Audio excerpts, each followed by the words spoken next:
Welcome to Sandbox FOMO5 from Bureau Happold. Each week we pick short snippets from our most recent episode for your listening pleasure. These quick listens could be valuable insights, thought-provoking elements, or even practical advice that will no doubt enrich your life and knowledge. Sandbox brings together curious individuals interested in a specific topic to discuss, dissect, and interrogate it. The style is conversational, with experts from Bureau Happold and invited external guests who will add another angle to the narrative. Listeners are encouraged to gather around our podcast so that we can explore the latest advances in various fields and expand our collective horizons. Sometimes we'll tackle a subject head-on, sometimes a sideways view, but always with curiosity, expertise, and who knows, maybe even a dash of humour. What are the challenges facing London, and how has its role as a global city evolved in recent years? And Laurie, I'll go to you first. I think so. It's a really good challenge that you pose there for us. And I'd say that for London, we do still cling on to that alpha plus status that you introduced at the start. But we're facing challenges to that. And those challenges are both external and they're internal. The external ones, I think we all know. We're a global city, but in a deglobalizing era in the world. There are challenges coming from the outside in terms of the fragmentation of that international market, which London has built its success around serving. And there are a lot of cities which are starting to invest heavily in the things that will really allow them to challenge and compete with London on a level. On the other side, if you like, the challenges that we've made for ourselves is that whilst we've been economically, and I'd also argue culturally, very creative, it's allowing us to keep renewing that position that we have. We haven't done so well with some of the things that make the city livable for our existing residents, attracting the new talent that we need as a city, and attracting the firms and investment that we needed to back that up, so that the quality of life that we offer as a city, the quality of a place to work, to build, to operate a business, is becoming more and more expensive for what you get over the years. Thank you, Laurie. And I'll ask Rainier the same question to you, please. I think of it from a people point of view and from a user point of view. The scale of London is sort of really conducive to help people move through spaces and connect. I think definitely off the back of COVID, residents of London have really started to realize that it's actually quite a decentralized city, or at least it's becoming so.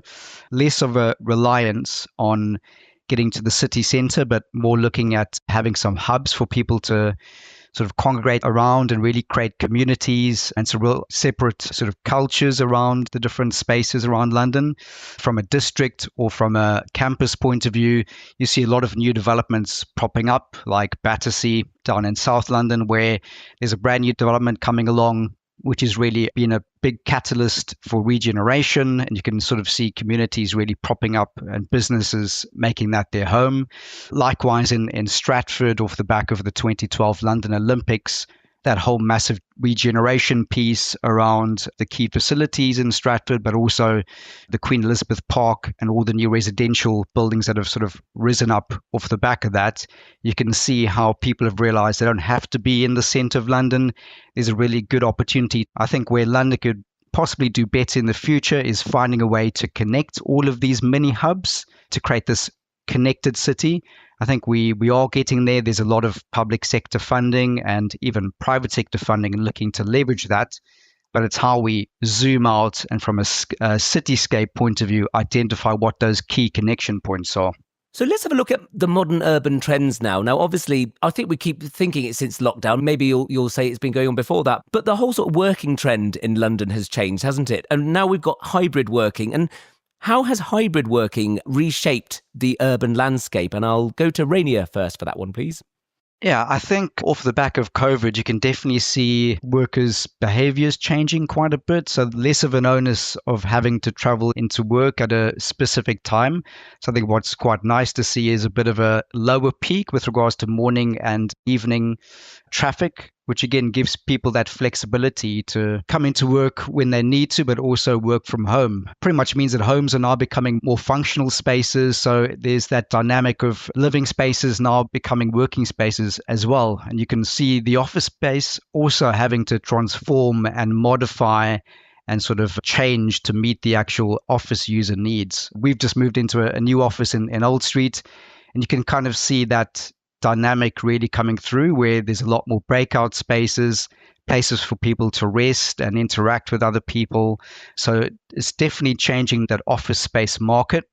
I think you can also see less large offices in the centre of London, a lot more satellite offices. And again, that really feeds into that connected or 15-minute community model.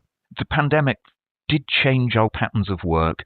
I always like to say that we made 20 years progress in 2 years. It's just we're not sure which bits of that was progress yet. We've got a lot to mine out there. That change in working patterns and that change in the pattern of the economy spreads the area over which people could live. It spreads the area over which you can still be fully networked into that global city economy that we have. And with that, I think we've got a lot of opportunities. Well, I hope you enjoyed that quick dip into our last episode of Sandbox. Don't forget to subscribe to follow the show. You'll find Sandbox in all the usual places, including Apple Podcasts, Spotify, Bureau Happold's YouTube channel, and on the Bureau Happold website. What's more, if you want to join the conversation on X, known as Twitter to its old friends, use the hashtag BHSandbox. We'd love to hear from you on any of the topics discussed.